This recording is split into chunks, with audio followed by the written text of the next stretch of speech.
ओम नमो भगवते वासुदेवाय। ओम नमो भगवते वासुदेवाय। ओम नमो भगवते वासुदेवाय। ओम अज्ञानतिमिरान्धस्य ज्ञानञ्जनशलाकया चक्षुरुल्लसितं येन तस्मै श्रीगुरुवे नमः।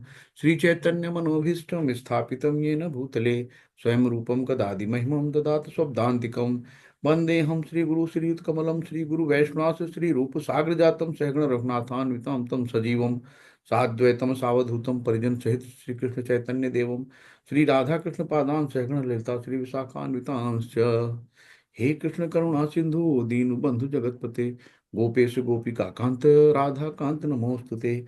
तप्त कांचन गौरांगी राधे वृंदावनेश्वरी वृषभानुसुते देवी प्रणमामि हरिप्रिये। नमो विष्णुपदाय कृष्णपृष्ठाय भूतले श्रीमते भक्ति वेदांत स्वामिनीति नामिने। नमस्ते सरस्वती देवे गौरवाणी प्रचारिणी निर्विशेष शून्यवादी पाश्चात्य देश तारिणी। जय श्री कृष्ण चैतन्य प्रभु नित्यानंदा श्री अद्वैत गदाधर श्रीवासदि गौर भक्त वृंदा। हरे कृष्णा कृष्णा कृष्णा हरे हरे हरे राम राम राम हरे हरे। हरे कृष्णा कृष्णा कृष्णा हरे हरे हरे राम राम राम हरे हरे। हरे कृष्णा कृष्णा कृष्णा हरे हरे हरे राम राम राम हरे हरे। हरे कृष्णा। सभी को दंड प्रणाम। अनंत कोटि श्री वैष्णव की जय, श्री प्रभुपाद की जय, गुरु महाराज जी की जय, सभी भक्तों की जय। हरे कृष्णा। सभी लोग बोलेंगे हरे कृष्णा। हरे हरे कृष्णा। हरे कृष्णा। कृष्णा। हरे कृष्णा, कृष्ण हरे कृष्ण कृष्णा। हरे हरे हरे कृष्णा। राम, हरे राम। तो आज हम लोग ये अध्याय करने जा रहे हैं। ये अध्याय इतना अच्छा अध्याय है कि इसको आचार्य लोग बताते हैं कि जब जैसे महामृत्युंजय जाप कराते हैं ना हम लोग अंतिम समय में, उस समय अगर कोई आईसीयू में हो, कुछ ऐसा हो, तो उस समय ये पाठ कराना चाहिए। 8वां अध्याय और 11वां अध्याय 13वीं में बताते हैं कराना चाहिए, ऐसा लोग कहते हैं, जो मैंने सुना है। तो यहाँ पे हम लोग ये 8वें अध्याय का नाम है भगवत प्राप्ति। नाम ही है इसका भगवत प्राप्ति, यानी अक्षर ब्रह्म योगो नाम। अक्षर यानी कि जिसी का कभी क्षय नहीं होता, अक्षर है ना। जिसका कोई क्षय ना हो। अक्षर ब्रह्म, ब्रह्म क्या है? जीव। तो अक्षर ब्रह्म योगो नाम भी कहते हैं इसको। तो इस प्रकार यहाँ से पहला श्लोक जो है अर्जुन के क्वेश्चन से शुरू होता है, और अर्जुन लगातार 1 2 3 4 5 6 7 8 क्वेश्चन कर देते हैं। अर्जुन उवाच किम तद ब्रह्म किम ध्यात्मम किम कर्म पुरुषोत्तम आद अधिभूतम च किम प्रोक्तम धिदैवम किमुच्यते। तो यहाँ पे अर्जुन ने कहा कि हे भगवान, हे पुरुषोत्तम, ब्रह्म क्या है? पहला क्वेश्चन। आत्मा क्या है? तो जो ब्रह्म क्या है, हम लोग 7.29 में का लास्ट में हमने बोला था कि 2 श्लोक का रिलेटेड है भी, तो उसको हम लोग देखेंगे भी। आत्मा क्या है, सकाम कर्म क्या है, भौतिक ज्ञान, भौतिक जगत क्या है, तथा देवता क्या है, और कृपा करके सब मुझे बताइए। तो पिछले में हमने पढ़ा था 7.29 में कि जो जरा तथा मृत्यु से मुक्ति पाने के लिए यत्नशील रहते हैं, वे बुद्धिमान व्यक्ति मेरी भक्ति की शरण ग्रहण करते हैं, तो वे वास्तव में ब्रह्म हैं। यहाँ पे पिछले में उसका ब्रह्म का आया है, क्योंकि वे दिव्य कर्मों में पूरी तरह से जानते हैं। दिव्य कर्मों को तो शुद्ध भक्ति करके ही बैकुंठ जा सकते हैं। जब तक हमारे अंदर शुद्धता नहीं आएगी, तब तक हम ब्रह्म स्तर पे नहीं पहुंच पाएंगे।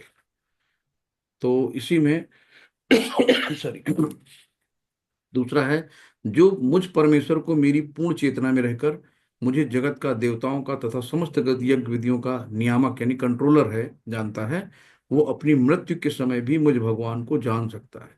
तो जब मतलब पूर्ण चेतना कब होगी उसको, जब भगवान में पूर्ण रूप से उसका मन लगा रहेगा। जब हम पहले से भगवान को जानते रहेंगे तभी आखिरी समय में हम भगवान को जान सकते हैं। तो इस तरीके से ये पहला आया। और दूसरा है, अधियज्ञ कथन कोत्र देहे अस्मिन् मधुसूदन प्रयाण काले च कथम गेयोस्मि नियतात्म भी। तो ये मृत्यु के समय प्राण काले हे मधुसूदन, यज्ञ का स्वामी कौन है? यानी 5 क्वेश्चन उसने पिछले वाले में किए, ये छठवां है। और शरीर में कैसे रहता, 7वां है। और मृत्यु के समय भक्ति में लगे रहने वाले आपको कैसे जान पाते हैं। तो उन्होंने इतने क्वेश्चन करे। तो ये क्वेश्चन, इसमें एक बहुत परम भक्त महाराज कुलशेखर हैं, तो उनका बहुत अच्छे उन्होंने लिखा है। उन्होंने कहा कि हे भगवान, इस समय मैं पूर्ण स्वस्थ हूं, अच्छा हो कि मेरी मृत्यु इसी समय हो जाए, जिससे मेरा मन रूपी हंस आपके चरण कमलों रूपी नाल के भीतर प्रविष्ट हो सके। कि अंत काल में क्या होता है कि कोई आईसीयू में पड़ा हुआ है, वेंटिलेटर में है, पेट के मुंह के अंदर नलियां पड़ी हुई हैं, जबड़ा बंधा है पूरा, वो लगा है, वेंटिलेटर का पाइप लगा है, मुंह से आवाज नहीं निकल रही है। तो उस समय हम दैया तौबा आदमी कराता रहता है, तो उस समय भगवान कहाँ याद आते हैं। तो अंत काल में केवल हाय हाय लगी रहती, कैसे क्या होगा, इतने इंजेक्शन लगते हैं, इतना शरीर फुला दिया जाता है, इतनी दुर्दशा होती है आखिरी में, इतना कष्ट होता है कि उस समय आदमी सब भूल जाता है। इसलिए यहाँ पे जो भक्त महाराज कुलशेखर कहते हैं कि मैं पूर्ण स्वस्थ हूँ, तो भगवान अभी मेरे को उठा लो कि मैं नाम जपते जपते आपकी चरणों में पहुंच जाऊं। तो महत कुलशेखर भगवान से ये इसलिए कहते हैं कि भाई अंत में मेरा पता नहीं क्या हो, कैसे हो। तो उन्होंने कहा कि यदि मैं आपके चरणों का चिंतन करते हुए तुरंत मर जाऊं तो मुझे विश्वास है कि आपके प्रति मेरी भक्ति पूर्ण हो जाएगी। किंतु यदि मुझे अपनी सहज मृत्यु की प्रतीक्षा करनी पड़े तो मैं नहीं जानता कि क्या होगा, क्योंकि उस समय मेरा शरीर कार्य करना बंद कर देगा, मेरा गला रुंध जाएगा और मुझे पता नहीं कि मैं आपके नाम का जप कर पाऊंगा या नहीं। अच्छा यही होगा कि मुझे तुरंत मर जाने दें। तो अर्जुन प्रश्न करता है कि ऐसे समय मनुष्य किस तरह कृष्ण के चरण कमलों में अपने मन को स्थिर कर सकता है। तो ये इस तरीके से अब यहाँ पे भगवान तीसरे श्लोक से बोलना शुरू करेंगे। जी माता जी, पढ़वाइए। हरे कृष्ण। हरे कृष्ण। ललिता माता जी। जी। हरे कृष्णा माता जी, हरे कृष्णा प्रभु जी, सभी को दंडवत प्रणाम। हरे कृष्ण। श्लोका 3। श्री भगवानुवाच अक्षरं ब्रह्मा परमं स्वभावो अध्यात्म मुच्यते भूत भावोद्भव करो विसर्गः कर्म संगीतः। भगवान ने कहा, अविनाशी और दिव्य जीव ब्रह्मा कहलाता है और उसका नित्य स्वभाव अध्यात्म या आत्म कहलाता है। जीवों के भौतिक शरीर से संबंधित गतिविधि कर्म या सकाम कर्म कहलाती है। हरे कृष्ण। तो क्या होता है कि जो अविनाशी और दिव्य जीव है, तो ब्रह्म भूत प्रसन्न आत्मा न सोचत न कांक्षति, तो जीव को ही ब्रह्म कहते हैं। तो यहाँ पे अविनाशी और दिव्य जीव ब्रह्म कहलाता है, उसका नित्य स्वभाव अध्यात्म और आत्म कहलाता है। तो नित्य स्वभाव तो हमारा भगवान का दासी है, सेवा करने आए हम यहाँ पे। और जीवों के भौतिक तथा संबंधित गतिविधियां सकाम कर्म कराती है, यानी कि हमारी जो हमारी जो इच्छाएं हैं, है ना, हमारी इच्छाएं और हमारे कर्म के अनुसार हमारा अगला शरीर निर्धारित होता है कि हमें कैसे जन्म मिलेगा। तो हमारे की इच्छाएं क्या थी, आज हम इस धरती पे आए हैं, यहाँ पे जो मृत्यु लोक में आए हैं, यहाँ पे हम अपनी इच्छाओं की वजह से आए हैं कि हमने इच्छा जाहिर की तो भगवान ने हमें यहाँ भेज दिया, एक भौतिक शरीर दे दिया। और उस भौतिक शरीर से संबंधित गतिविधियां कर्म सकाम कर्म, यानी कि उसी से कुछ, जो ये शरीर नहीं होगा तो हम कैसे कोई कर्म करेंगे, कैसे हमारी कोई गतिविधियां होंगी।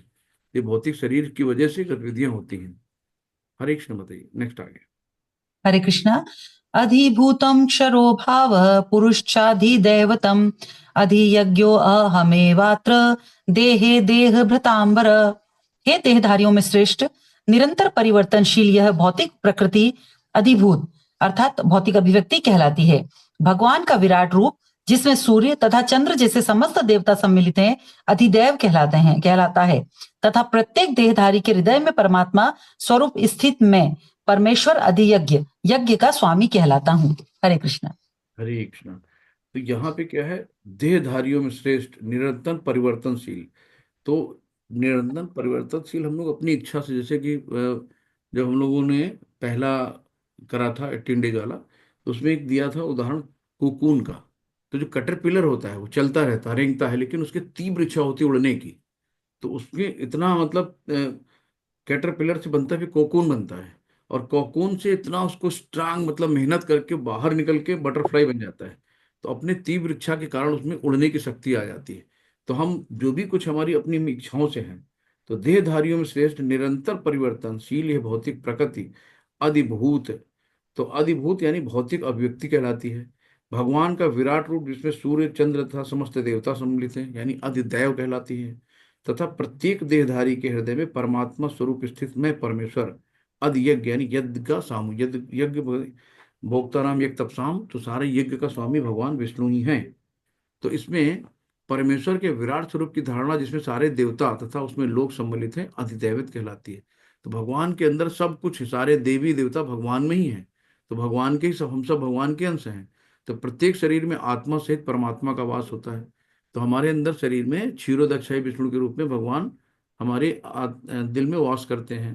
तो जो भगवान कृष्ण का अंश स्वरूप है वो परमात्मा का अधियज्ञ कहलाता है और हृदय में स्थित होता है। तो ऐसे हम लोग ये सब चीजें पढ़ चुके हैं। और आदिदैविक नामक भगवान के विराट स्वरूप का चिंतन उन नौ दीक्षितों के लिए है जो भगवान के परमात्मा स्वरूप तक नहीं पहुंच पाते। तो अतः उन्हें परामर्श दिया जाता है कि विराट पुरुष का चिंतन करें। तो जिन लोगों को अभी नई नई भक्ति शुरू करी है, जो अभी क्षीरोदक्षाई विष्णु के बारे में नहीं जानते हैं, श्याम सुंदर रूप के बारे में नहीं जानते हैं, तो उनके लिए कहा गया है कि विराट रूप का ही चिंतन करें। तो जिसके पांव अधोलोक में है और नेत्र सूर्य तथा चंद्र और उनका सिर उच्च लोक में है, यानी कि तीनों ब्रह्मांड में समाया हुआ है, जो उनका वो विराट रूप है। नेक्स्ट माता जी। हरे कृष्ण माता जी। ललिता माता अंतकाले जी। च मावेमं स्मरण मुक्ता कलेवरम यह प्रयाति समद्भावम याति नास्त्रत्य संशयः। यहाँ पे भगवान ने कहा कि अंत काल में जैसी उसकी स्मृति होती है वैसी उसका शरीर मिलता है। तो यहाँ भी हम लोगों ने कहानी पढ़ी थी। तो और अंत के जीवन में जो मेरा स्मरण करते हुए शरीर का त्याग करता है वो तुरंत मेरे स्वभाव को प्राप्त होता है। यानी स्वभाव क्या, भगवत भक्ति भगवत प्राप्ति। इसमें रंच मात्र का संदेह नहीं। विष्णु जी भीष्म जी को देखा ना, आखिरी में सामने भगवान खड़े थे और भीष्म स्तुति कर रहे थे, भगवान का गुणगान कर रहे थे, भगवान का जो है बहुत उनकी लीलाओं का यशोगान कर रहे थे। तो भगवान के सामने उन्होंने उनके आंखों के सामने अपने प्राणों को त्यागा। तो वो सीधे सीधे भगवत प्राप्ति उनको हुई। यानी भगवान ने कहा कि वो तुरंत मेरे स्वभाव को प्राप्त होता है, इसमें रंच मात्र भी संदेह नहीं है। तो परमेश्वर शुद्धताति शुद्ध हैं। अतः जो व्यक्ति कृष्ण भावनामृत होता है वो भी शुद्धता से शुद्ध हो जाता है। तो श्री कृष्ण का स्मरण उस अशुद्ध जीव से नहीं हो सकता जिसने भक्ति में रहकर कृष्ण भावनामृत का अभ्यास नहीं किया। अतः मनुष्य को चाहिए कि जीवन के प्रारंभ में कृष्ण भावनामृत का अभ्यास करे। यदि जीवन के अंत में सफलता वांछनीय है तो कृष्ण का स्मरण करना अनिवार्य है। अतः मनुष्य को निरंतर हरे कृष्ण कृष्ण कृष्ण हरे हरे हरे राम राम राम हरे हरे। तो हमें नहीं पता कि हमारी किस क्षण कौन सी ऐसी, कहते नहीं कि अरे यार अभी तो बात कर रहे थे, अचानक क्या हो गया, अभी तो मैंने कल ही तो बात करी थी उनसे। तो अचानक किस समय कौन सी चीजें हमारे शरीर में ऐसी आ जाएं कि हमें इस देह को छोड़ना पड़ जाए। तो हमें कल को हम कहीं भी जाते हैं, दिल्ली बनारस कानपुर, तो 2 महीने पहले से तैयारी होती है, यार फला जगह जाना, मुझे ये प्रोग्राम है। लेकिन जहाँ परमानेंट जाना है वहाँ की कोई तैयारी नहीं है, कब जाना है कोई पता नहीं है ना। तो वहाँ की हमें कोई तैयारी नहीं करती है।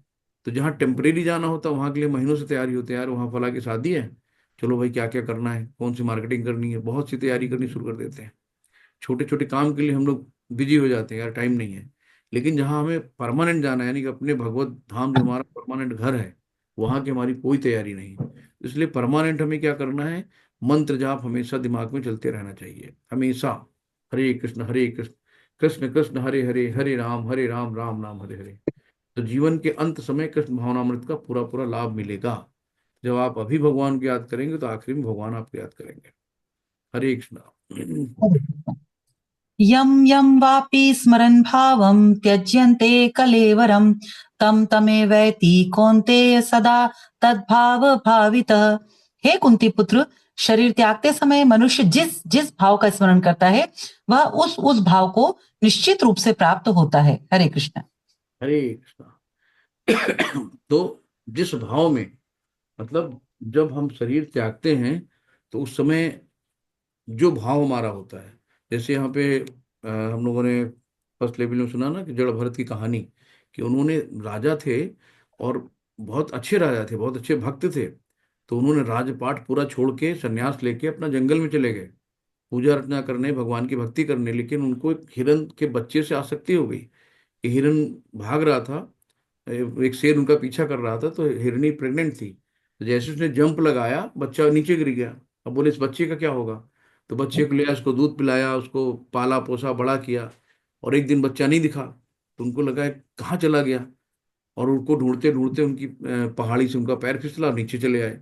अब सोचने लगे कि यार मैं मर जाऊंगा तो बच्चे को कौन देखेगा, बच्चे की परवरिश कौन करेगा। तो अगला जन्म उनका हिरण का हो गया। तो इसलिए अंत काल में शरीर त्यागते समय मनुष्य जिस भाव का स्मरण करता है उस भाव को निश्चित रूप से प्राप्त होता है। तो अंत समय कृष्ण का चिंतन करते हुए शरीर त्याग करता है तो उसे परमेश्वर का दिव्य स्वभाव प्राप्त होता है। हरे कृष्णा। नेक्स्ट माता जी। हरे कृष्ण।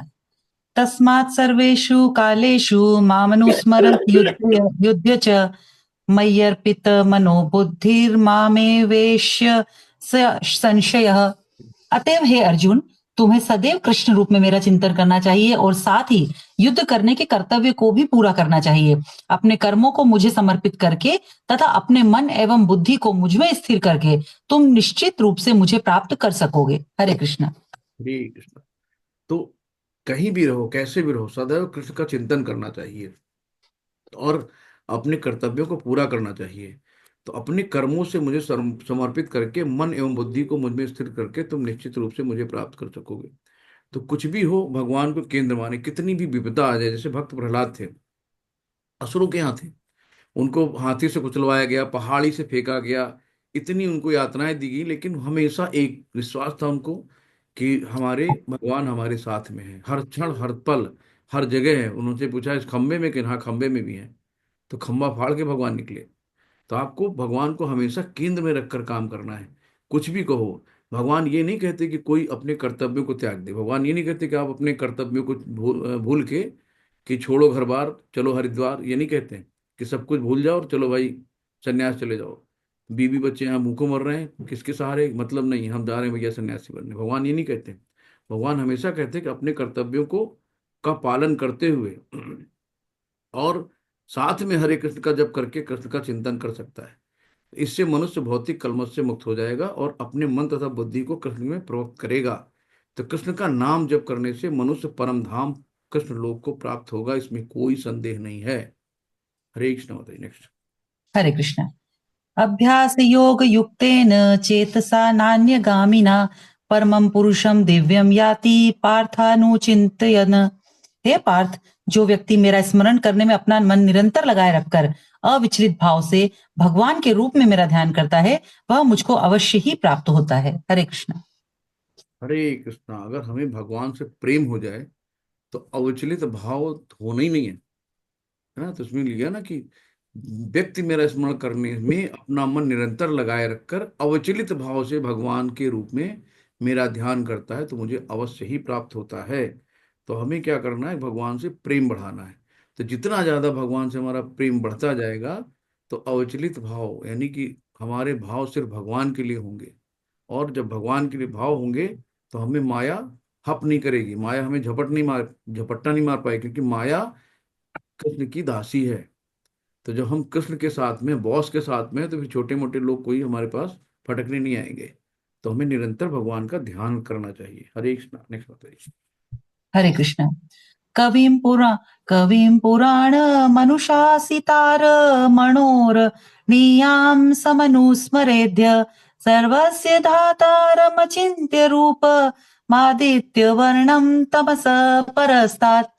मनुष्य को चाहिए कि परम पुरुष का ध्यान, सर्वज्ञ पुरातन नियंता, लघुतम से भी लघुतम, प्रत्येक का पालन करता, समस्त भौतिक बुद्धि से परे, अचिंत्य तथा नित्य पुरुष के रूप में करे। वे सूर्य की भांति तेजवान है और इस भौतिक प्रकृति से परे दिव्य रूप हैं। हरे कृष्ण। हरि बोल। तो यहाँ पे बताया है कि किस रूप से भगवान का स्मरण करना है। तो इन्होंने 9 गुण बताए कि मनुष्य को चाहिए परम पुरुष का ध्यान। नंबर 1, ध्यान सर्व करना चाहिए। पुरातन, पुराने से पुराना है, नियंता है यानी कंट्रोलर है। तीसरा, चौथा है लघुतम से भी लघुतम, सूक्ष्म से सूक्ष्म भी हो सकता है, प्रत्येक का पालन करता। पांचवा समस्त, छठवां है समस्त भौतिक बुद्धि से परे। सातवां अचिंत तथा नित्य पुरुष के रूप में करे। और वे सूर्य की भांति तेजवान है और इस भौतिक प्रकृति से परे दिव्य रूप है। तो ये तरीका बताया गया है कि कैसे हम 9 गुण बताए हैं कि भगवान का हम स्मरण कैसे कर सकते हैं। तो जीवात्मा, कहा गया ना कि हमारी आत्मा का साइज कितना है? कोई बताएगा आत्मा का साइज? एक बाल के अग्रभाग के भी कुछ 1000वें या उसके 10,000 में। बराबर, 10,000 आत्मा बाल के अग्र के 10,000वें अंश के भाग के बराबर बराबर, अंश के बराबर। है ना। किंतु भगवान अचिंत रूप से इतने लघु हैं कि वे इस अणु के भी हृदय में प्रविष्ट कर जाते हैं। तो मतलब इस इतने भी 10,000, मतलब इतना अग्रबाल के भाग के 10,000 के भाग के बराबर, उसमें भी भगवान प्रवेश कर जाते हैं। इसलिए वे लघुतम से लघुतम कहलाते हैं, छोटे से छोटे कहलाते हैं। तो ये है। तो उसमें क्या है? बुद्धिमान मनुष्यों को चाहिए कि व्यर्थ के तर्कों तथा चिंतन से दूर कर वेदों, भगवत गीता, भागवत जैसे शास्त्रों में जो कुछ कहा गया है उसे स्वीकार कर लें और उनके द्वारा सुनिश्चित किए गए नियमों का पालन करें। इससे ज्ञान प्राप्त हो सकता है। तो हमें फालतू के प्रजल्पा में नहीं रहना है, इधर उधर अपना समय बर्बाद नहीं करना है। हमें भगवान का भजन कीर्तन और भक्तों के साथ अपनी समय बिताना है। तो ईश्वर की शक्ति हमारी कल्पना विचार शक्ति से परे है, इसीलिए इसको अचिंत कहते हैं, जिसके बारे में सोच भी ना पाए। अचिंत। हरे कृष्णा। नेक्स्ट माता जी। हरे हरे कृष्ण प्रभु जी। मैंने मेरा नेट का इश्यू हो गया थोड़ा सा, मैंने फोन से ज्वाइन किया है, तो मैं अभी दोबारा स्क्रीन शेयर कर देती हूँ, आप पोस्ट बना दीजिए हाँ इसको हाँ, मुझे। जी जी जी, ठीक ठीक। माता जी बुक से पढ़ लीजिए तब तक। जी माता जी, सब प्रभु जी है मेरे पास बुक। हाँ हाँ, बुक से पढ़ लीजिए। प्रयाण काले मनसा चलेन भक्त्या युक्तो योग बलेन चैव भ्रुवोर्मध्ये प्राणमावेश्य सम्यक् तस्सम तम परम पुरुष मुपैति दिव्यम। मृत्यु के समय जो व्यक्ति अपने प्राण को भौहों के मध्य स्थिर कर लेता है और योग शक्ति के द्वारा अविचलित मन से पूर्ण भक्ति के साथ परमेश्वर के स्मरण में अपने को लगाता है, वह निश्चित रूप से भगवान को प्राप्त होता है। हरे कृष्णा। हरी बोल माता जी। तो यहाँ पे मनुष्य के समय जो व्यक्ति अपने प्राणों को भौहें के मध्य स्थिर कर, मृत्यु के समय, तो जब मृत्यु के समय हमारी चेतना कैसी रहती हमें नहीं पता। तो हमें निरंतर जब हम शुरू से भगवान को याद करेंगे तभी हमें मृत्यु के समय भगवान याद आएंगे। तो वहां पे मृत्यु के समय जो व्यक्ति अपने प्राणों को भौवें के मध्य स्थिर कर लेता है और योग शक्ति के द्वारा अविचलित मन से पूर्ण भक्ति के साथ परमेश्वर के स्मरण में अपने आप को लगाता है, वो निश्चित रूप से भगवान को प्राप्त होता है। तो यानी कि इसको जो हम लोग जब कुंडली जा होता है ना, 7 कुंडलियां होती, तो ये हमारा आज्ञा चक्र होता है। तो जो तपस्वी लोग होते हैं वो अपने प्राणों को लाके ही आज्ञा चक्र में स्थित कर लेते हैं, यानी अपनी आत्मा को, अपने प्राण को। प्राण क्या है? एक वायु है, वायु के सहारे चलती है ना। तो यहाँ पे लाके आज्ञा चक्र में स्थिर कर लेते हैं। और शरीर, उनको ना फिर भूख लगती है, ना प्यास लगती है, ना कुछ कोई शरीर में कोई भाव नहीं आते हैं, क्योंकि शरीर से ऊपर उठ के उन्होंने प्राण को यहाँ पे स्थिर कर लिया है। तो इस तरीके से वो काफी समय तक जीवित भी रहते हैं। तो ये अलग उनके प्राणायाम की चीजें हैं। लेकिन अगर हमारी चेतना ठीक है तो हमने क्या करा, मन में भगवान का नाम जपते जपते सारी चीजों को इकट्ठा करके और आसानी से प्राण निकल सकते हैं। क्योंकि जब प्राण निकलते हैं तो लगभग 20,000, लोग कहते हैं कि 20,000 जैसे बिच्छू डंक मारते हैं उस उतना दर्द होता है। तो आसानी से प्राण खींच के निकाले जाते हैं, बहुत दर्द होता है। लेकिन अगर हम प्राण के भौमों को मध्य यानी आज्ञा चक्र में ले आए तो ये खट चक्र योग का अभ्यास का प्रस्ताव है, जिसमें 6 चक्रों पर ध्यान लगाया जाता है। परंतु निरंतर कृष्ण भावना मन में लीन रहने के कारण शुद्ध भक्त भगवत कृपा से मृत्यु के समय योगाभ्यास के बिना भगवान का स्मरण कर सकता है। तो हमें इतनी मतलब अष्टांग योग करने की जरूरत नहीं है, एक सिंपल सा मंत्र दे दिया गया है, हरे कृष्ण कृष्ण कृष्ण हरे हरे, हरे राम राम राम हरे हरे। तो हमें सिर्फ यही मंत्र हमारा सारे योगों का योग है। तो मृत्यु के समय मनुष्य का मन अत्यधिक विचलित रहता है, अतः अपने जीवन में मनुष्य को योग के माध्यम से आध्यात्म का अभ्यास करना चाहिए। हरे कृष्ण। नेक्स्ट। हरे कृष्ण।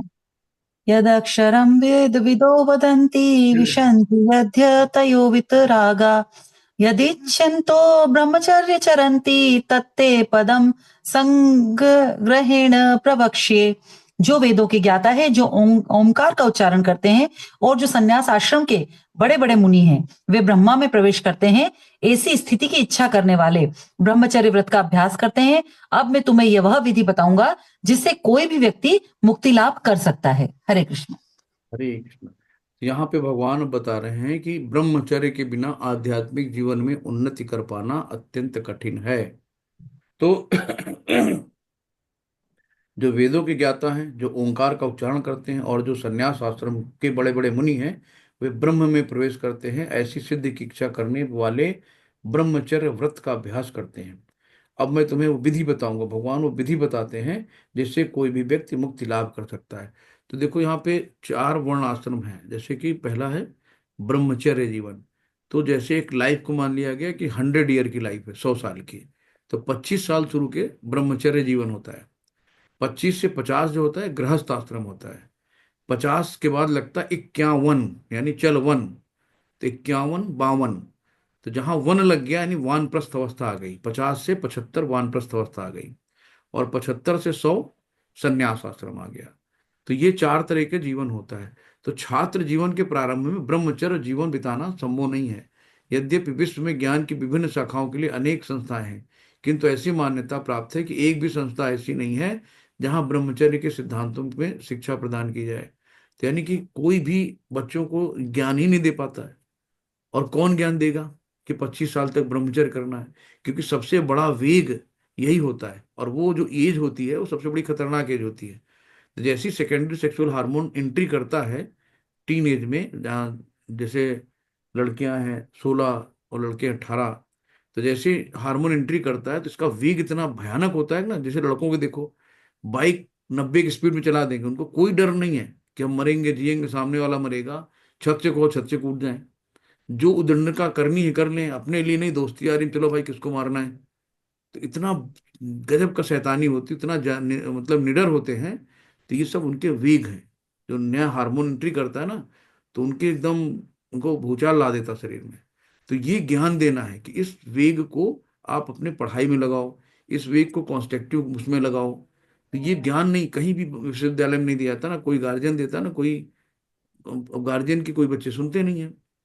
और बाहर जो देखेंगे सुनेंगे, जब पूछेंगे अपने साथ वालों से पूछेंगे, तो वो भी तो उन्हीं के दिमाग के है ना, तो उनको ज्ञान देगा कौन? तो इस तरीके से ये बड़ा कठिन हो जाता है।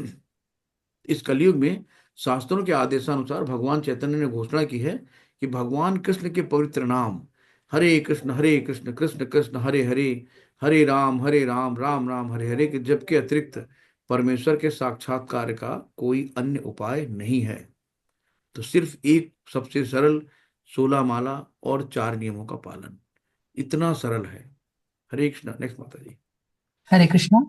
सर्वद्वाराणि संयम्य मनोहृदि निरुध्य च मूर्ध्या मूर्धन्याध्यात्मनः प्राणमास्थितो योग धारणाम। समस्त इंद्रिय क्रियाओं से विरक्ति को योग की स्थिति योग धारणा कहा जाता है। इन इंद्रियों के समस्त द्वारों को बंद करके तथा मन को हृदय में और प्राण वायु को सिर पर केंद्रित करके मनुष्य अपने को योग में स्थापित करता है। हरे कृष्ण। हरे कृष्ण। ये पद्धति प्रत्याहार कहलाती है। यानी प्रत्याहार क्या है कि इंद्रिय विषयों से इंद्रियों को हटाना। तो जो इंद्रिय इंद्रिय विषय, अब बात आती है ना इंद्रिय तृप्ति और इंद्रिय विषय। तो ये इंद्रिय विषय क्या है? यानी कि इंद्रियां आप जान चुके हैं कि जीभ है, नाक है, कान है, त्वचा है, आंख है ना। तो ये इंद्रिय हैं।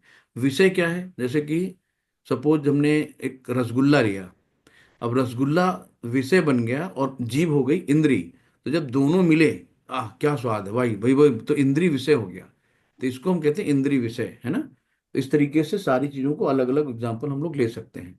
तो इंद्री विषय से इंद्रियों को हटाना, यानी कि जो हमारी भोग विलासता की इच्छाएं हैं, उनको, उन विषयों से इंद्रियों को हटाना, तो ये प्रत्याहार कहलाता है।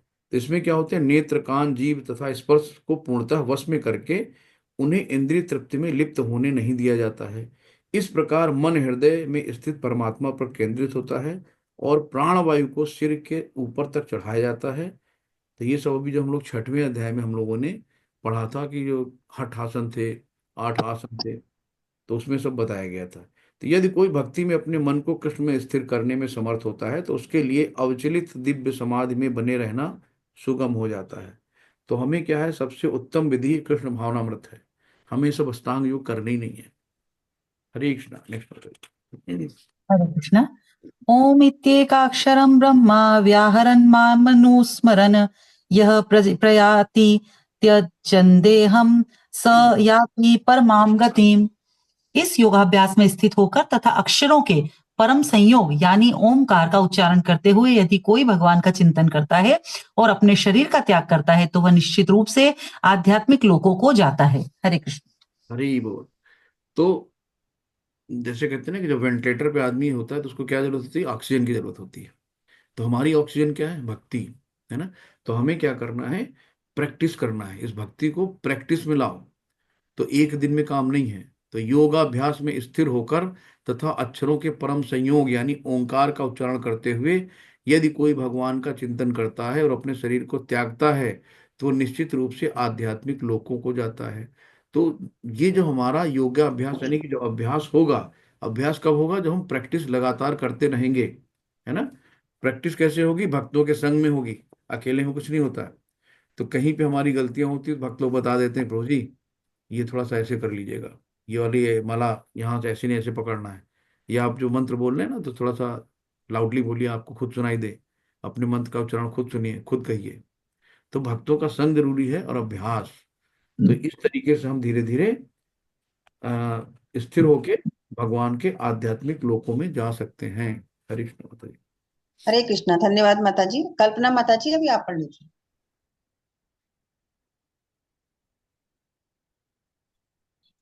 हरे कृष्णा। कल्पना माता जी।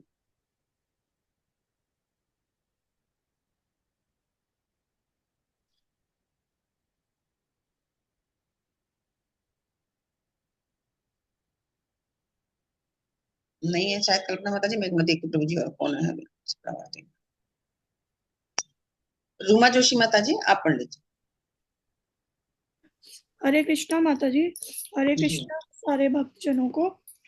अनन्य हरे चेता संततम यो मा समरति निश्चयः तस्याहं सुलभ सुलभ पार्थ नित्ययुक्तस्य योगिनः। हे अर्जुन, जो अनन्य भाव से निरंतर मेरा स्मरण करता है उसके लिए मैं सुलभ हूँ, क्योंकि वह मेरी भक्ति से प्रवृत्त रहता है। हरे कृष्ण। हरि बोल। तो भगवान यहाँ पे शुद्ध भक्ति कैसे प्राप्त होती है बता रहे हैं कि अनन्य भाव से, कि उसके अलावा कोई अन्य और कोई नहीं हो। तो अनन्य भाव से निरंतर मेरा स्मरण करता है, उसके लिए मैं सुलभ हूँ, क्योंकि वो मेरी भक्ति में प्रवृत्त रहता है। तो हमें क्या करना है कि जैसे कि भक्ति कैसे होती ना, तो उसमें बताया गया है कि 5 रस हैं। शांत रस, दास्य रस, साक्ष्य रस, वात्सल और माधुर्य रस। तो कोई कृष्ण को अपने सखा के रूप में देखता है, कोई अपने बच्चे के रूप में देखता है ना, लड्डू गोपाल की पूजा करता है, और कोई उनकी सेवा करता है दास के रूप में। तो इस तरीके से अलग अलग रूप में हम भगवान को रिझाने का प्रयास करते हैं। तो हमेशा सबसे अच्छी विधि है श्रवणम। तो श्रवणम से क्या है ना, कि कानों से भगवान दिल में उतर जाते हैं। तो आप सुनते रहिए धीरे धीरे, तो कब आपको प्यार हो जाएगा भगवान से पता नहीं चलेगा। तो इसलिए निरंतर आपको अभ्यास करना पड़ेगा। तो अभी पीछे हम लोग पढ़ चुके हैं ना कि किस किस तरीके के लोग भगवान की शरण ग्रहण करते हैं। तो आर्थ जिज्ञासु, अर्थार्थी और ज्ञानी। तो मुक्त की विभिन्न विधियों का भी वर्णन हुआ है कि कर्म योग क्या है, ज्ञान योग क्या है, हठ योग हम लोग पीछे सब पढ़ चुके हैं। तो भक्त योग में कृष्ण भक्त के अतिरिक्त और कोई भी इच्छा नहीं करता है। तो शुद्ध भक्त किसी भी वक्त की इच्छा नहीं करता। शुद्ध भक्त को सिर्फ भगवान की भक्ति चाहिए, और उसको ये धन दौलत पैसा इससे कोई मतलब नहीं है, सिर्फ भगवान की भक्ति। तो शुद्ध भक्त को निष्काम कहा गया है। कि सकाम और निष्काम दो होते हैं ना, जो अपने लिए, अपने को मतलब अपने स्वार्थ के लिए चीजें करते हैं सकाम हो जाता है, और भगवान के लिए जो हम लोग कर्म करते हैं वो अकर्म कहलाते हैं।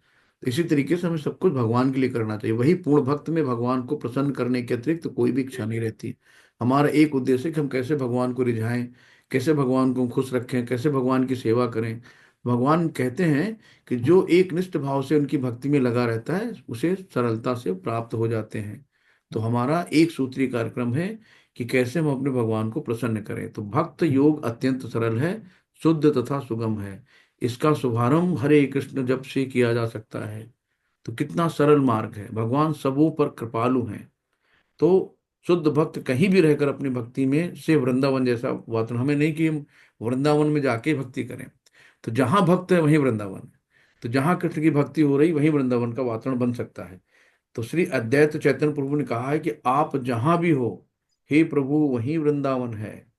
तो सामान्यतः भक्ति योगी 5 प्रकार से भक्ति में लगे रहते हैं। पहला शांत भक्त, जो उदासीन रह के भक्ति में युक्त होते हैं। दूसरा है दास्य भक्त, जो दास के रूप में भक्ति में युक्त होते हैं। तीसरा है सख्य भक्त, तो जो सखा के रूप में भक्ति में युक्त होते हैं। और चौथा है वात्सल भक्त, जो माता पिता की भांति भक्ति में युक्त होते हैं। और पांचवा है माधुर्य भक्त, जो परमेश्वर के साथ दंपत्य प्रेमी की भांति में भक्ति में युक्त होते हैं।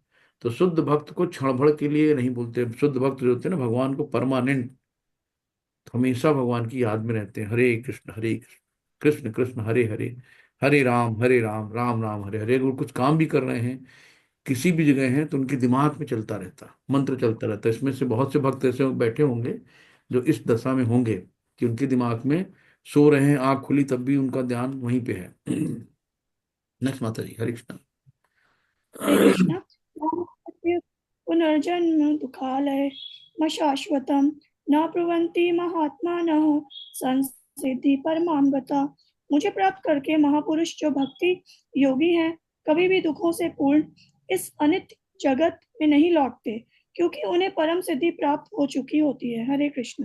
हरे कृष्ण। दुखालय शाश्वतम, तो यहाँ पे हम लोग दुखालय, दुखों के स्थान को, जैसे कहते हैं ना वस्त्रालय जहाँ वस्त्र मिलते हैं, यहाँ दुखालय कहा गया है।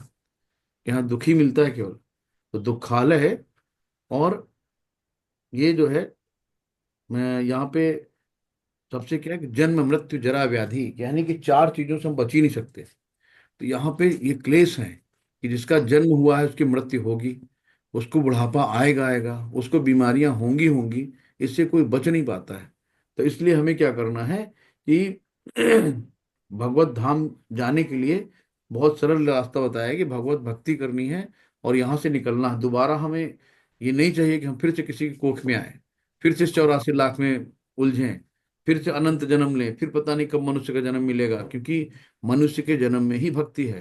तो एक हमें मौका मिला है, इस मौके को हमें छोड़ना नहीं है। तो ये मौका मिला है कि भक्ति करके हमें यहाँ से निकलना है। तो मुझे प्राप्त करके महापुरुष जो भक्त योगी हैं कभी भी दुखों से पूर्ण इस अनंत जगत में नहीं लौटते, क्योंकि उनके परम सिद्धि प्राप्त हो चुकी होती है। तो जब इस तरीके से जो परम सिद्धि प्राप्त करता है, परम लोक कृष्ण लोक या गोलोक वृंदावन को प्राप्त होता है, वो वहां से कभी वापस नहीं आना चाहता। जब हम लोग एक बार भगवान के साथ, उनके साथ रास लीलाएं, उनके साथ लीलाएं खेलते हैं, उनके साथ प्रसन्न रहते हैं, तो कौन दोबारा यहाँ दुखालय में आना चाहेगा। तो वे केवल कृष्ण तथा कृष्ण के सामीप्य चाहते हैं और कुछ नहीं चाहते हैं। यही जीवन की सबसे बड़ी सिद्धि है। तो इस श्लोक में भगवान कृष्ण के सगुणवादी भक्तों का विशेष रूप से उल्लेख हुआ है। ये भक्त कृष्ण भावनामृत में जीवन की परम सिद्धि प्राप्त करते हैं, या हम ये कह सकते हैं कि सर्वोच्च आत्माएं हैं जो भगवान के साथ रहती हैं। हरे कृष्णा। बताइए नेक्स्ट। हरे कृष्ण। आ ब्रह्मा भुवना भुवनालोका पुनरावर्तिनो अर्जुन मामुपेत्य तु कौन्तेय पुनर्जन्म न विद्यते। इस जगत में सर्वोच्च लोक से लेकर निम्नतम सारे लोग दुखों के घर हैं, जहाँ जन्म तथा मरण का चक्कर लगा रहता है।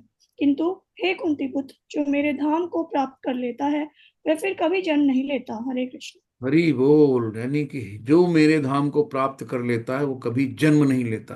भगवान ने खुद कहा है, भगवान स्वयं कह रहे हैं, चिल्ला चिल्ला के कह रहे हैं, फिर भी हमको नहीं समझ में आता, फिर भी हम लोग यहाँ माया के चक्कर में पड़े हैं यानी कि कृष्ण के धाम के अलावा कोई भी धाम शाश्वत नहीं है, चाहे जितना उच्च लोक हो चाहे जितना निम्न लोक, यानी ब्रह्मा से लेके एक चींटी तक, वो भी उसकी भी मृत्यु होती है यहाँ पे, और सब जन्म मृत्यु जरा व्याधि के चक्कर में रहते हैं। तो केवल कृष्ण का धाम ही है जो सर्वोच्च है और शाश्वत है। तो भक्ति योग तथा कृष्ण भावनामृत में भक्ति की सिद्धि प्राप्त करनी होती है, तभी वे कृष्ण के दिव्य धाम को जा सकते हैं, जहां से फिर कभी वापस नहीं आते। तो जैसे बहुत लोग कहते हैं ना कि बहुत अच्छे कर्म करते हैं प्रभु जी, ये सब हम भक्ति उक्ति नहीं कर पाते, जो हमसे चोचले नहीं हो पाते, कौन सुबह उठे, कौन मंदिर जाए, कौन घंटी बजाए, बस मैं तो भाई अच्छे काम करता हूँ, मैं सब ये, मुझे पूजा पाठ नहीं हो पाती है। तो ऐसे भी लोग होते हैं। तो ऐसे लोग क्या करते हैं, पुण्य करते हैं, ऐसे लोग पुण्य आत्माएं होती हैं। तो उनकी पुण्य जब तक होते हैं तब तक वो स्वर्गलोक तक राज करते हैं, और जैसे उनके पुण्य छीन होते हैं फिर से वापस उन्हें इस धरती पे आना पड़ता है, तो इस दुखालय में फिर से आना पड़ता है। तो हमें क्या करना है कि पुण्य नहीं करना है, हमें भक्ति करनी है। हमें धर्मशालाएं, हॉस्पिटल और प्याऊ और ये लंगर चलाना, इन सबसे कुछ नहीं मिलना है। ये सब पुण्य वर्ग काम है, यज्ञ करना, तो इनसे हमें पुण्य तो मिलेगा, लेकिन होगा क्या, फिर हमें आना पड़ेगा। तो हमें सबसे सरल उपाय, सिर्फ भक्ति करो, शुद्ध भक्त बनो भगवान के, जिसमें दोबारा इस जन्म धरती पे हमें जन्म न लेना पड़े। हरे कृष्णा। नेक्स्ट माता हरे जी। कृष्णा। सैरत्र युग पर्यंतम आर्य ब्राह्मणो विदुः रात्रिम रात्रिम युग सहरत्र अंताम ते होरात्र विदो जना। मानवीय गणना के अनुसार 1000 युग मिलकर ब्रह्मा का एक दिन बनता है, और इतनी बड़ी ब्रह्मा की रात्रि भी होती है। हरे कृष्ण। तो हम लोगों ने चौथे चैप्टर में पढ़ा था इसकी गणना, है ना, कि चारों युग को मिला के हम लोग 4 युग जो भी हैं, जैसे 4,32,000, फिर हमने इसको उसका डबल किया। ठीक, तो फिर क्या हुआ, द्वापर त्रेता सतयुग, इस तरीके से 4 युग जितने हो उनको मल्टीप्लाई हमने 1000 से किया था। तो फिर 1000, चारों युग को 1000 से मल्टीप्लाई करने से एक दिन ब्रह्मा का होता है। यानी कि हमारा ब्रह्मा हमारा 1,00,000 साल बराबर ब्रह्मा का 1 सेकंड, इतना होता है। इस तरीके से ये हम लोग अध्याय 4 में इसको पढ़ चुके हैं, पहला श्लोक था शायद अध्याय 4 का। तो अब यहाँ भी पीछे भी यही गणना दी गई है कि 4,32,000 कलयुग का युग है। तो इसको अगर हम ये ब्रह्मा के 100 वर्ष कितने हो गए, ये लगभग 31 ट्रिलियन और 10 बिलियन, 40 मिलियन करके इस टाइप में, 31, 10, 40, बड़ा लंबा आंकड़ा है। तो इन गणनाओं से ब्रह्मा की आयु अनंत विचित्र रत्ना समाप्त होने वाली लगती है। तो ये सब चीजें हम लोग पढ़ चुके हैं गणना वाला। तो इस भौतिक ब्रह्मांड में ब्रह्मा भी जन्म जरा रोग तथा मरण की क्रिया से अछूते नहीं है। जब ब्रह्मा नहीं बच पाए तो हम लोग क्या है। हरे कृष्णा। नेक्स्ट माता जी। हरे कृष्ण। अव्यक्तातिव्यक्तः सर्वा प्रभवन्ति हरागमे रात्रयागमे प्रलीयन्ते तत्रैवाव्यक्त संज्ञके। ब्रह्मा के दिन के शुभ आरंभ में सारे जीव अव्यक्त अवस्था से व्यक्त होते हैं, और फिर जब रात्रि आती है तो वह पुनः अव्यक्त में विलीन हो जाते हैं। हरे कृष्ण। तो पुनः अव्यक्त, व्यक्त और अव्यक्त, यानी कि जब ब्रह्मा का दिन होता है तो सृष्टि फिर से बनती है, और जब ब्रह्मा की रात होती है तो पूरा प्रलय हो जाती है, सब खत्म हो जाता है। तो वही बताया गया है कि विलीन हो जाते हैं। विलीन कहाँ होंगे, हम गर्भोदक्षाई विष्णु के रूप में सब वहां चले जाते हैं। ऐसे जब कारणोदक्षाई विष्णु, गर्भोदक्षाई विष्णु, क्षीरोदक्षाई विष्णु, 3 तरह के विष्णु होते हैं। तो जो कारणोदक्षाई विष्णु है वो कारण है हर ब्रह्मांड के, यानी पृथ्वी एक ब्रह्मांड छोटा सा है, ऐसे लाखों अनंत ब्रह्मांड है जहाँ पे आज भी लीलाएं चल रही हैं, सब कुछ हो रहा है, और उनमें से पृथ्वी एक है। तो ब्रह्मा भी अनेक हैं। तो जैसे इस ब्रह्मांड में एक ब्रह्मा है, तो ऐसे अनेक ब्रह्मांड जितने भी सब जगह अलग अलग ब्रह्मा है। नेक्स्ट माता जी। हरे कृष्ण। आगे। हरे कृष्ण। भूतग्रामः स एवायं भूत्वा भूत्वा प्रलीयते रात्रि आगमे आगमे अवशः पार्थ प्रभत्व प्रभत्व परागमे। जब जब ब्रह्मा का दिन आता है तो सारे जीव प्रकट होते हैं, और ब्रह्मा की रात्रि होते ही वे असहायवत विलीन हो जाते हैं। हरे कृष्ण। एक तो वही ना, जब ब्रह्मा का दिन आता है तो सब प्रकट हो जाते हैं, और ब्रह्मा की रात होती है तो सब विलीन हो जाते हैं। तो ब्रह्मा का दिन होने पर इस जगत में उच्चतर तथा निम्नतर लोगों में अपने कार्यों का प्रदर्शन करते हैं, किंतु ब्रह्मा की रात होते ही सब विनष्ट हो जाते हैं। तो दिन में उन्हें भौतिक कार्यों के लिए नाना प्रकार के शरीर प्राप्त होते हैं, किंतु रात होते ही उनके सारे विष्णु के शरीर में विलीन हो जाते हैं, यानी गर्भोदक्षाई विष्णु के शरीर में सब विलीन हो जाते हैं।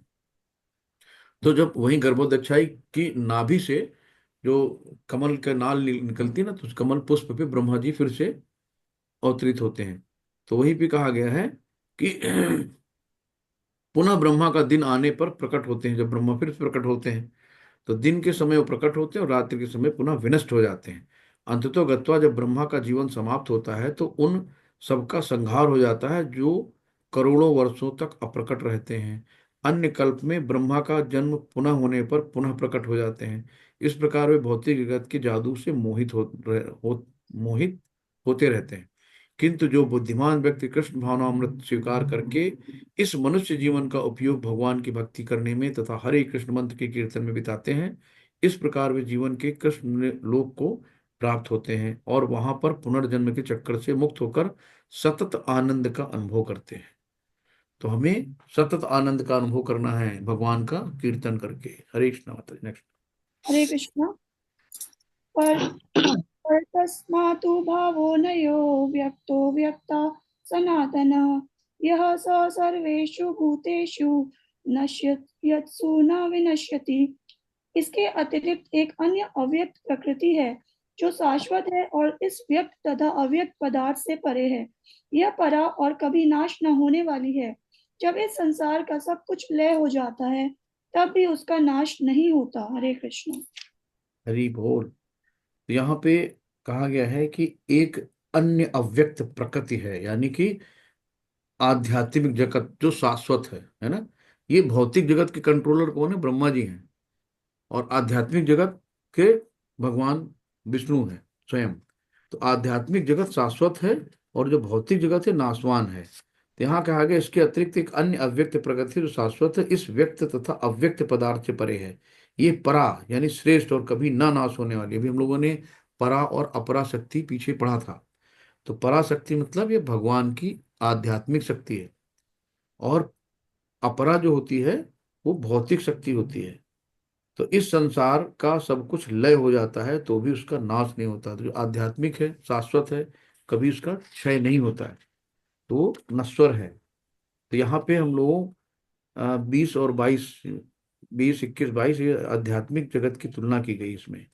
और इसी में बताया गया है, हम लोगों ने गोलोक चार्ट देखा था। तो ये जो सबसे चीज क्या है ना कि हम लोग धर्म को सबसे ज्यादा हिंदुस्तान में अगर है तो सबसे ज्यादा धर्म, जैसे कि चिकन पॉक्स निकल आता है ना, तो चिकन पॉक्स में लोग कहते हैं ना कि देवी आ गई। तो देवी कोई थोड़ी आती है। देवी इसलिए कहा गया कि लोग कम से कम देवी समझेंगे तो वहां जूते चप्पल पहन के नहीं जाएंगे, शुद्ध होके जाएंगे। नापाक लोग उनके पास नहीं जाएंगे, क्योंकि उसकी वायरल इन्फेक्शन हुआ उसको, तो उसकी इम्यूनिटी वैसे ही डिस्ट्रॉय हो गई। तो इम्यूनिटी डिस्ट्रॉय हो गई तो कोई बाहर से गंदगी लाके उसको और बीमार कर सकता है। तो इसलिए उसको एक धारणा दे दी गई कि भाई देवी है। तो ऐसे तो आदमी मानेगा नहीं, लेकिन अगर कह दिया भाई देवी निकली है तो फिर आदमी बहुत राइट टाइम रहेगा। धर्म के नाम से बड़ा हड़कता है। ऐसे ही जब यहाँ इंडिया में ब्रिटेन वाले आए ना, ईस्ट इंडिया कंपनी वाले, तो उन्होंने कहा यार इसको कैसे तोड़ा जा सकता है। तो उन्होंने मैक मिलर को भेजा कि जाओ यार जरा स्टडी करके आओ। तो मैक मिलर को भेजा तो बोला कि वेद शास्त्र पढ़ने वाले हैं तो इनके विश्वास को तोड़ो। तो उसने क्या करा, सबसे ज्यादा धर्म पे जाके अटैक किया कि हिंदू मुस्लिम राइट करा दी, कि मुस्लिम के मस्जिद के सामने सुअर फेंक दिया, हिंदू के सामने गाय फेंक दी, ये कर दिया वो कर दिया, आपस में फूट डालो राज करो। तो इस तरीके से चीजें बहुत गड़बड़ हुई। तो ये रहा। नेक्स्ट माता जी। हरे कृष्ण। अव्युक्त अव्युक्तोषर इति उक्तस्तमाहु परमां गतिं यं प्राप्य न निवर्तन्ते तद्धाम परमं मम। जिसे वेदांती अप्रकट तथा अविनाशी बताते हैं, जो परम गंतव्य है, जिसे प्राप्त कर लेने पर कोई वापस नहीं आता, वही मेरा परम धाम है। हरे कृष्ण। हरि बोल। भगवान खुद कह रहे वही मेरा परम धाम है। यानी कि अपने धाम का पता कैसे बता रहे हैं? कि जो जिसे वेदांती अप्रकट तथा अविनाशी बताते हैं, जो वेदांत का अध्ययन करते हैं वेदांती, और जो परम गंतव्य है जिसे प्राप्त करने पर कोई वापस नहीं आता है। तो जब एक बार अगर हम लोग परम धाम पहुंच गए तो कभी हमें दोबारा यहाँ वापस नहीं आना पड़ेगा। तो वो क्या है? भगवान कृष्ण का परम धाम क्या है? गोलोक वृंदावन कहलाता है। तो वहां से कोई एक बार जाने पे वापस नहीं आता है। तो वहां पर पारसमणि से निर्मित प्रसादों प्रसादों यानी कि बिल्डिंग होती हैं, से युक्त हैं, सब सोना चांदी हीरे जवाहरात की वहां कोई कमी नहीं है। तो वहां पे कल्प वृक्ष है, यानी कल्प वृक्ष, ऐसा कल्प वृक्ष को कहते हैं कि उस वृक्ष के नीचे आप कोई भी अपनी विश करो तो तुरंत पूरी होती है। तो हाँ, बहुत से कल्प वृक्ष हैं। तो जो इच्छा होने पर किसी तरह खाद्य पदार्थ कुछ भी, वहां गौवें भी हैं जिन्हें सुरभि गाय कहा जाता है। तो वो अत्यंत दुग्ध देने वाली हैं। इस धाम में भगवान की सेवा के लिए लाखों लक्ष्मियां हैं। तो यहाँ पे हम लोग लक्ष्मी एक की पूजा करते हैं। लक्ष्मी तो भगवान की दासी है, भगवान के हमसे हमेशा चरणों में रहती हैं। तो भगवान के बारे में इतना कुछ कहा गया है। तो ये उन्होंने अपने धाम के बारे में बताया है कि स्वामित्व जताने की इच्छा मात्र से हम धरती पे आए हैं। तो हमें स्वामित्व नहीं जताना है, हमें दास बनना है, और फिर से अपनी गलतियों को सुधार करके फिर हमें भगवत धाम वापस जाना है। हरे कृष्ण माता जी। हरे कृष्णा। पुरुषः स परः पार्थ भक्तया लभ्यस्त अनन्यया यस् यस्यान्तस्थानि भूतानि येन सर्वमिदं ततम्। भगवान जो सबसे महान है, अनन्य भक्ति द्वारा ही प्राप्त किए जा सकते हैं। यद्यपि वे अपने धाम में विराजमान रहते हैं तो भी सर्वव्यापी हैं और उनमें सब कुछ स्थित है। हरे कृष्ण। हरि बोल। तो नो अदर वे, भगवान ने सीधे कहा कि अनन्य भक्ति द्वारा ही प्राप्त किए जा सकते हैं। तो जो सबसे, भगवान कहते हैं जो सबसे महान है, अनन्य भक्ति द्वारा ही प्राप्त किए जा सकते हैं। यद्यपि वे अपने धाम में विराजमान रहते तो भी सर्वव्यापी हैं, कण कण में विद्यमान है, और उनमें सब कुछ स्थित है। तो हमें क्या है, हमारा गोल क्या है? कृष्ण, उसके सिवा कुछ नहीं। तो वही न अन्य और कोई नहीं, अनन्य भक्ति। तो भगवान ने सिंपल बताया कि कोई अलग रास्ता नहीं है, कोई नो अदर वे, कि अनन्य भक्ति द्वारा ही प्राप्त किए जा सकते हैं। तो जिस परम धाम से फिर लौटना नहीं होता, वो परम पुरुष कृष्ण का धाम है। तो हमें परम पुरुष कृष्ण के धाम को जाना है। तो उस धाम में केवल एक भगवान रहता है जिसका नाम है कृष्ण। वो अत्यंत दयालु विग्रह है, और एक रूप में स्थिर होकर भी अपने को लाखों स्वांशों में विस्तृत कर सकता है। यानी कि इतना पूर्ण है कि अनेक उद्यम होने के भी वो पूर्ण रहते हैं। तो वेदों में भगवान की उपमा उस शांत वृक्ष से दी गई है जिसमें नाना प्रकार के फूल तथा फल लगे हैं, और जिनकी पत्तियां निरंतर बदलती रहती हैं। वैकुंठ लोक की अध्यक्षता करने वाले भगवान के श्वास चतुर्भुजी हैं और विभिन्न नामों से विख्यात हैं। पुरुषोत्तम, त्रिविक्रम, केशव, माधव, अनिरुद्ध, ऋषिकेश, संकर्षण, प्रद्युम्न, श्रीधर, वासुदेव, दामोदर, जनार्दन, नारायण, वामन, पद्मनाथ आदि। तो सब एक ही हैं, अलग अलग नाम से विख्यात है। नेक्स्ट माता जी। हरे कृष्ण।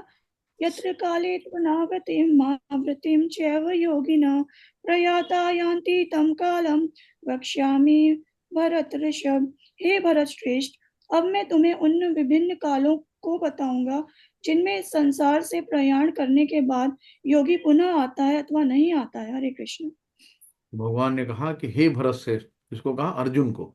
भरत श्रेष्ठ कौन है? अर्जुन। तो हे अर्जुन, अब मैं तुम्हें उन विभिन्न कालों को बताऊंगा जिनमें इस संसार के प्रयाण करने के बाद योगी पुनः नहीं आता।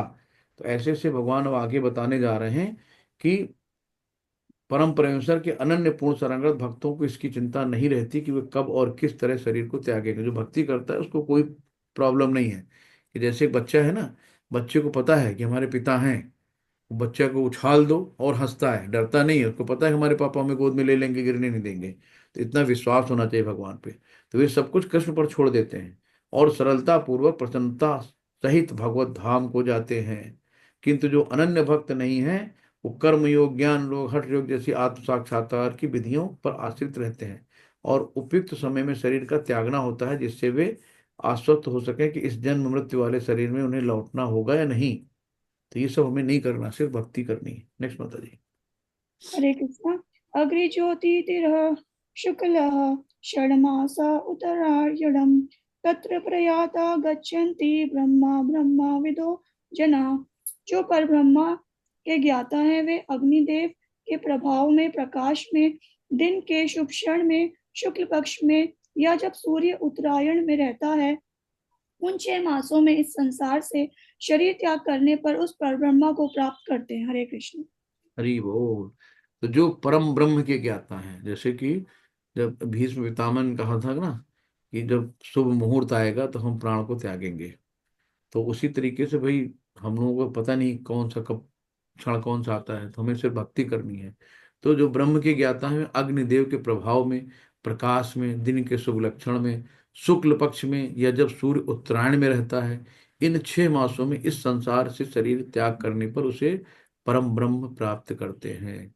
तो हमें क्या करना है, जैसे ये दक्षिणायन होता है ना, दक्षिणायन में अंधकार होता है, अंधकार की रात होती है, यानी कि इस समय अंधेरा होता है दक्षिणायन के समय। और ये उत्तरायण यानी कि उत्तरा के गर्भ में जाके श्री कृष्ण ने किसको बचाया था, परीक्षित को बचाया था, जब अश्वत्थामा ने ब्रह्मचात किया था। उत्तरायण यानी कि उसको कृष्ण पक्ष भी कहते हैं, यानी भगवान कृष्ण का नाम एक है इसलिए उत्तरायण। तो ये दक्षिणायन का जो टाइम होता है 21 जून से 22 दिसंबर होता है, जो हमारा कैलेंडर है 21 जून से 22 दिसंबर दक्षिणायन है। और जो उत्तरायण का समय है ये ये आता है आपका 23 दिसंबर से 20 जून तक, तो उत्तरायण का समय है। और इसी जो जब होता है ना कि सूर्य उत्तरायण में आता है तो मकर संक्रांति होती है ना, तो खिचड़ी वाला जो समय आता है। तो इस तरीके से आदमी सोचता है ना कि किस समय हम शरीर को त्यागे हमें मुक्ति मिले। तो भक्तों का प्रेम जो है भगवान हमेशा ढूंढते हैं। तो हमें क्या करना है कि भक्तों के साथ रह के हरिनाम का आदान प्रदान करना है। हमें इन सब चक्करों में नहीं पड़ना है कि कब उत्तरायण में मरे कि कब मरे। तो यह संयोग व शुभ मुहूर्त में शरीर त्यागते हैं तो उनको जन्म मृत्यु के चक्कर में लौटना नहीं पड़ता है। तो किंतु कृष्ण भावनामृत में शुद्ध भक्त के लौटने का कोई भय नहीं रहता है। वो चाहे शुभ मुहूर्त में शरीर त्यागे, अशुभ क्षण में त्यागे, चाहे अकस्मात शरीर त्यागे, कुछ भी करे। तो ये है। हरे कृष्णा। नेक्स्ट हरे बताइए। कृष्ण। धूमो रात्रिस्तथा कृष्ण षड्मासा दक्षिणायनम तत्र चांद्रमसं ज्योतिर्योगी प्राप्य निर्वर्तते।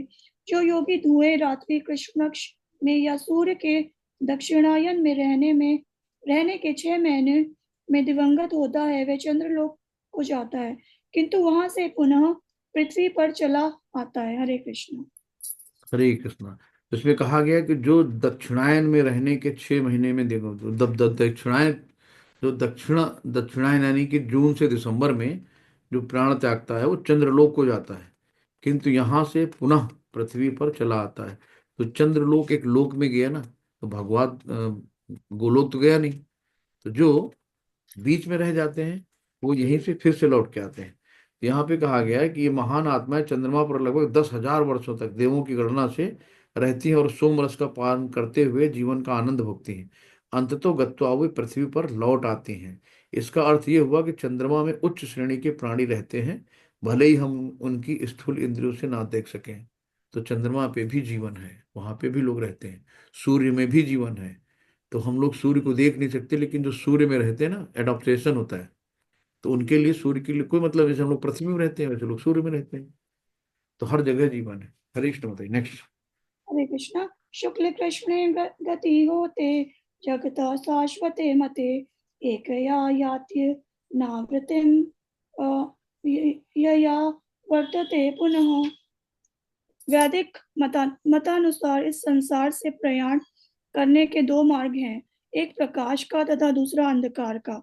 जब मनुष्य प्रकाश के मार्ग से जाता है तो वह वापस नहीं आता, किंतु अंधकार के मार्ग से जाने वाला पुनः लौटकर आता है। हरे कृष्ण। तो फिर वही बात कर दी कि प्रकाश का मार्ग कौन सा है, जब वो ये जो दक्षिणायन अंधकार का मास होता है, उत्तरायण जो है प्रकाश मार्ग होता है। यानी कि जो 21 जून से दिसंबर तक का महीना है ये अंधकार वाला है, रात्रि वाला है। और 23 दिसंबर से 20 जून तक उत्तरायण यानी कि ये प्रकाश मार्ग है। तो जो प्रकाश मार्ग से जाते हैं वो वापस नहीं आते, किंतु अंधकार मार्ग वाले पुनः वापस लौट कर आते हैं। हरे कृष्ण होता है। नेक्स्ट। हरे कृष्ण। नेते श्रुति पार्थ जान नियोगी मुहाति कश्चन तस्मात् सर्वेषु कालेषु योग युक्तो भाव अर्जुन। हे अर्जुन, यद्यपि भक्तगण इन दोनों मार्गों को जानते हैं किंतु वे मोहग्रस्त नहीं होते, अतः तुम भक्ति में सदैव स्थिर रहो। हरे कृष्ण। हरे कृष्णा। तो भगवान ने कहा कि भक्तगण इन दोनों मार्गों को जानते हैं किंतु मोहग्रस्त नहीं होते। तो हमें क्या करना है, इन सब चक्करों में नहीं पड़ना है कि प्रकाश मार्ग कौन सा है, अंधकार मार्ग कौन सा है, दक्षिणायन क्या है, उत्तरायण क्या है, कोई मतलब नहीं है। हमें सिर्फ भक्ति करनी है। तो जो अ, हम भक्ति करके हैं तो हम भगवान को अवश्य प्राप्त होंगे, हमें ये ध्यान रखना चाहिए। तो भगवत भक्त को इसकी चिंता नहीं होनी चाहिए कि वे स्वेच्छा से मरेगा या दैव साथ साथ मरेगा। भक्त को कृष्ण भावना में पूर्ण दृढ़ता पूर्वक स्थिर रहकर हरे कृष्ण का जप करना चाहिए। उसे यह जान लेना चाहिए कि इन दोनों मार्गों में से किसी की भी चिंता करना कष्टदायक है। कृष्ण भावनामृत में तल्लीन होने की सर्वोच्च विधि यही है कि भगवान की सेवा में सदैव रत रहा जाए। इससे भगवत धाम का मार्ग स्वयं सुगम, सुनिश्चित तथा सीधा होता है। हरे कृष्ण। मत नेक्स्ट। हरे कृष्ण। वेदेषु यज्ञेषु तपःसु चैव दानेषु यत् पुण्यफलं प्रदिष्टम् अत्येति तत्त्व सर्वमिदं विदित्वा योगी परम स्थानमुपेति चागम। जो व्यक्ति भक्ति मार्ग स्वीकार करता है वह वेद अध्ययन, तपस्या, दान, दार्शनिक तथा सकाम कर्म करने से प्राप्त होने वाले फलों से वंचित नहीं होता। वे मात्र भक्ति संपन्न करके इन समस्त फलों की प्राप्ति करता है और अंत में परम नित्य धाम को प्राप्त होता है। हरे कृष्ण। हरे कृष्णा। तो हमें क्या करना है, भक्ति में प्रगति अगर करनी है तो बहुत ध्यान पूर्वक जप करना है, बहुत आराम से। तो जो व्यक्ति भक्ति मार्ग को स्वीकार करता है वेद्याध्ययन, तपस्या, दान, दार्शनिक तथा सकाम कर्म करने से प्राप्त होने वाले फलों से वंचित नहीं रहता। तो हमें क्या करना है, बहुत ध्यान से भक्ति करनी है। तो हमें बहुत ज्यादा ये सब वेद्याध्ययन, तपस्या, दान, इन सब सकाम कर्मों की हमें इसे लफड़ों में नहीं पड़ना है। तो वो मात्र भक्ति संपन्न करके इन समस्त फलों की प्राप्ति कर सकता है। तो हमें बहुत ज्यादा अपने शरीर को गलाना नहीं है, बहुत ज्यादा हमें अष्टांग योग नहीं करना है, और अंत में परम नित्य धाम को प्राप्त होता है। तो कितना सरल उपाय प्रभुपाद जी हमको दे गए हैं कि हम लोग तो उनके बहुत शुक्रगुजार हैं कि अगर प्रभुपाद न होते तो क्या होता। हम लोग कहाँ भटक रहे होते। तो उसे देश काल पात्र के अनुसार सात्विक, राजसिक तथा तामसिक दान के में अंतर करते हुए दान देता हूँ। दान न दान का है, न यज्ञ का है, न कुछ है। सिर्फ हम लोग अच्छे से गुरु के शरण में जाएं और गुरु हमें आगे का रास्ता दिखाते हैं कि हमें कैसे भगवान को प्राप्त करना है। तो इस तरीके से हम बहुत आसानी से इन जो दुखालय शाश्वतम है इससे निकल के बाहर आ सकते हैं। तो सबसे अच्छी यहाँ की विशेषता क्या है कि मनुष्य एक ही झटके में भक्ति करने के कारण मनुष्य जीवन के विभिन्न आश्रमों के अनुष्ठान को पार कर जाता है। तो हमें बहुत ज्यादा नहीं खपाना है। तो 7वें से 12वें अध्याय तक भक्ति गीता का सार रूप है पूरा। तो यहाँ पे जो भक्ति का कैसे भक्ति करनी है बीच में दिया है ना। कोई भी जो चीज इंपॉर्टेंट होती है ना उसको आप बीच में रखते हो, ऊपर नीचे लगा दो, बीच में अच्छी चीजें रखी जाती है ना। लॉकर में कोई भी सामान रखना है सब छुपा के रखते हैं हम लोग, ऐसे भगवान ने ये 7 से 12 बीच में रखे हैं। तो प्रथम 6 अध्याय तथा अंतिम 6 अध्याय इन मध्यवर्ती 6 अध्यायों के लिए आवरण मात्र हैं जिनकी सुरक्षा भगवान करते हैं। यदि कोई गीता के इन 6 अध्यायों को भक्ति की संगति में भली भांति समझ लेता है तो उसका जीवन समस्त तपस्याओं, यज्ञों, दानों, चिंतनों को पार करके महिमा मंडित हो उठेगा। क्योंकि कृष्ण भावनामृत के द्वारा उसे इतने कर्मों का फल प्राप्त होता है। और यहाँ पे 4 अध्याय के प्रारंभ में कहा गया था कि केवल भगवत गण ही गीता को समझ सकते हैं। यानी कि गीता को आप सोचो ना कि आपके देखो फर्स्ट लेवल में कितने लोग जुड़ते हैं, 100 लोग जुड़े और धीरे धीरे करते करते 20 बचते हैं, 80 भाग जाते हैं, है ना। तो ये सेकंड लेवल में धीरे धीरे आते आते यहाँ से कुछ लोग निकल जाते हैं। तो अन्य कोई भगवत गीता के अभिप्राय को नहीं समझ सकता। तो जो भक्त होगा वही गीता को समझ सकता है। तो मनुष्य को चाहिए कि किसी भक्त से भगवत गीता पढ़े, मनोधर्मियों से नहीं, जो अपने स्वार्थ के लिए बताते हैं चीजों को। तो भक्त की संगत से भक्ति आती है, तो हमेशा भक्तों का संग रखो, साधु शास्त्र और गुरु इनको कभी मत छोड़ो, है ना। तो भक्त की संगत से भक्ति आती है, और भक्ति के कारण कृष्ण तथा ईश्वर तथा कृष्ण के कार्यकलापों, उनके रूप नाम लीलाओं आदि को से संबंधित सारे भ्रम दूर हो जाते हैं। तो भक्त ही आपस में विचार विमर्श करते हैं, वार्तालाप करते हैं, एक दूसरे को आदान प्रदान करते हैं।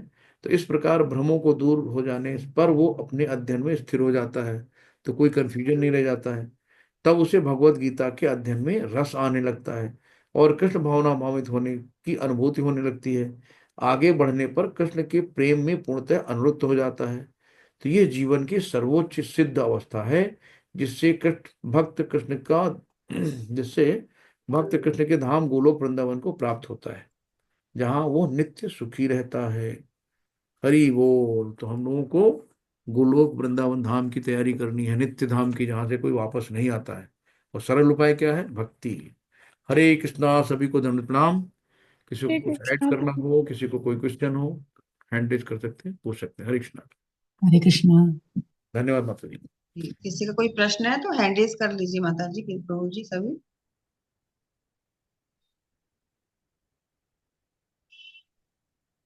ठीक है प्रभु जी, किसी का कोई प्रश्न नहीं है। किसी को कुछ ऐड करना है, कुछ शेयर करना हो तो कर सकते हैं। हरे कृष्ण। ठीक है प्रभु जी, नहीं है हरे कुछ भी। हरे कृष्ण। वाञ्छाकल्पतरुभ्यश्च कृपा सिन्धुभ्यैव च पतितानां पावनेभ्यो वैष्णवभ्यो नमो नमः। अनंत कोटि वैष्णव वृंद की जय, श्रील प्रपाद की जय, सभी भक्तों की जय हो, गुरु महाराज जी की जय हो। हरे कृष्णा। हरि बोल। हरे कृष्णा। सभी भक्तों को हरे कृष्णा। कृष्णा प्रभु हरे जी। कृष्ण प्रभु जी, धन्यवाद आपको प्रभु जी, सभी भक्तों को भी धन्यवाद। हरे कृष्ण। हरे कृष्णा प्रभु जी, हरे कृष्णा माता जी। हरे कृष्णा माता जी। हरे हरे कृष्णा। कृष्ण माता जी, हरे कृष्ण। तो फिर चलते हैं, किसी का कोई जी क्वेश्चन नहीं। प्रभु जी, जी हरे कृष्णा। हरे कृष्ण।